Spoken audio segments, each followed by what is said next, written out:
Good day, this is Global Watch on your digital First Pan-African News Network, TOS TV.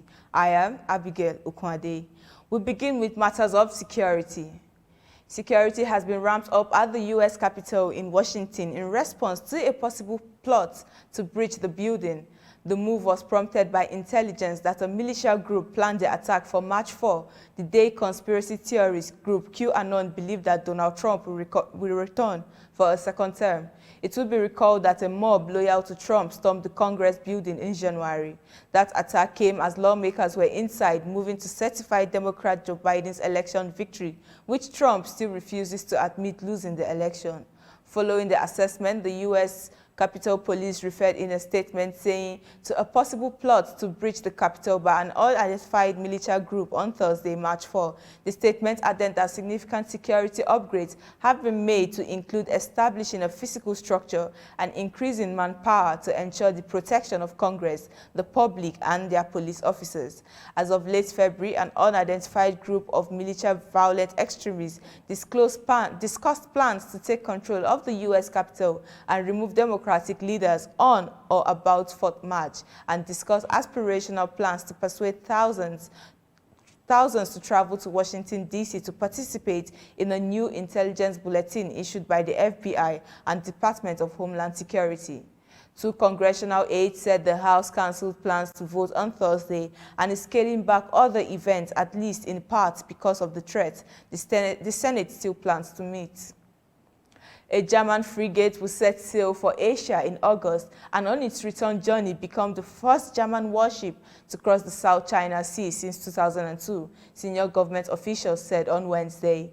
The ship will not pass within what officials call the 12 nautical mile, officials in the Foreign and Defense Ministry added, in a reference to contested area of the sea which China claims in its entirety.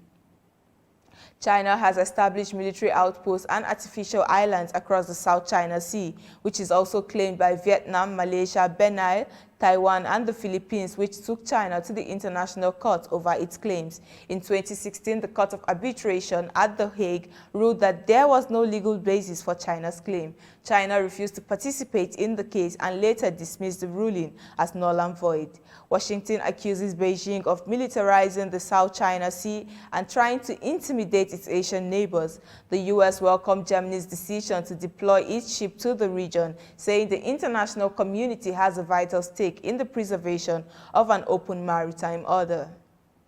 And in Yemen, an attack causing a car rigged with explosives against a convoy of the country's main southern separatist force on Thursday led to deaths and injuries among the soldiers in the south port of ADEN, the group said in a Twitter post without providing a figure. The Southern Transitional Council Forces, the security belt, said in a Twitter post that the casualties were among soldiers accompanying the convoy, Brigadier General Mohsin Al-Wali.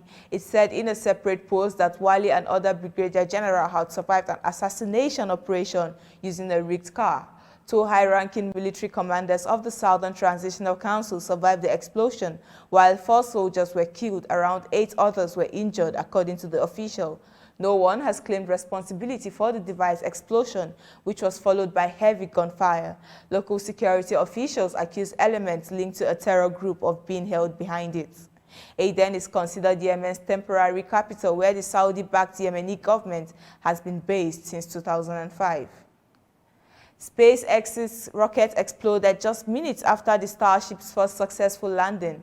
The rocket has soared more than 6 miles after taking off from Texas on Wednesday, powered through its ascent by 3 Raptor engines. It descended over the Gulf of Mexico before turning upright, ready for landing. Unlike 2 previous test flights which crashed to Earth, the prototype of Elon Musk's Mars rocket was still intact when it landed. The first 2 tests crashed and exploded in December and February. But having declared the test a success, the rocket exploded and was hurled into the air before hitting the ground in flames. SpaceX did not say what the problem was, but Elon Musk said was focusing on the positive. This was the first time Starship had landed safely after a high-altitude flight. The entrepreneur on Twitter wrote, Starship 10 landed in one piece, RIP SN10, honorable discharge. He added that the SpaceX team was doing great work, saying one day the true measure of success will be that Starship's flights are commonplace. The rocket is designed to carry a crew and cargo to the moon, Mars, or anywhere else in the solar system and land back on Earth perpendicularly instead of horizontally, Musk has previously said. Protesters mourn the death of Everything Will Be Okay teenager in Myanmar protests and more after the break. Do stay tuned.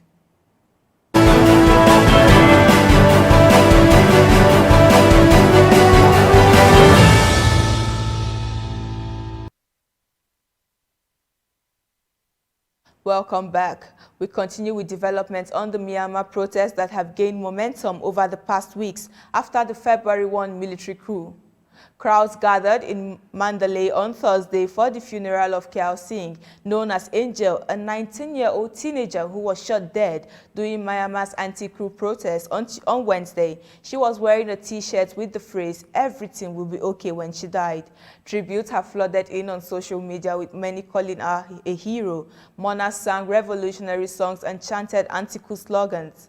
Aware of the dangers of taking part in the protest, she had written her blood type details on Facebook and requested that her body organs be donated in the event of her death. Undeterred by Wednesday's death, protesters made their way out on the streets of Yangon and Mandalay, the country's two biggest cities, as well as those of other cities and towns. Residents said that firefighters' jets had made low passes in formation over Mandalay early Thursday in what appeared to be a show of military strength.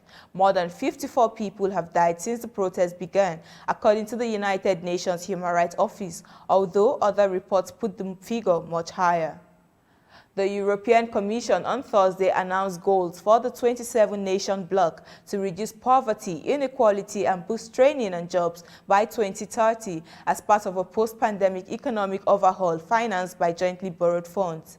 The EU executive arm said the European Union should boost employment to 78% in 2030 from 73% in 2019, halve the gap between the number of employed women and men, and cut the number of young people neither working nor studying to 9% from 12.6%. The Commission said with the unemployment and inequalities expected to increase as a fallout of the pandemic, focusing their policy efforts on quality job creation, up and reskilling, and reducing poverty and exclusion is therefore essential to channel their resources where they are most needed. The goals, which will have been endorsed by EU leaders, also includes an increase in the number of adults getting training every year to adopt the EU's transition to a greater and more digitalized economy to 60% from 40% at the moment. Finally, over the next 10 years, the EU said should reduce the number of people at risk of poverty or social exclusion by 15 million from 91 million in 2019. And now to some entertainment story where Mariah Carey's older brother is suing the star for defamation and emotional distress caused by her recent memoir titled The Meaning of Mariah Carey. Morgan Carey, who is seeking unspecified damages, said the book falsely suggests he was violent. As a result, he has suffered extreme mental anguish and serious damage to his reputation, his legal case says. This comes just a month after Mariah's sister sued her for $1.25 million over the memoir. Mariah's autobiography was published last September and topped the New York Times non-fiction bestseller list in October. It contains many revelations about her life. Morgan Carey, born in 1960, says the star had damaged his reputation by writing about an alleged vicious fight with his father that occurred when she was a little girl. Mariah wrote that it took 12 cops to pull my brother and father apart, but Morgan says the incident was fictional and that under normal circumstances, only 1 or 2 police officers would have responded to a domestic violence report. He also sued over the passages that he says imply he tried to extort money from Mariah after she became successful and that he had been in the criminal justice system.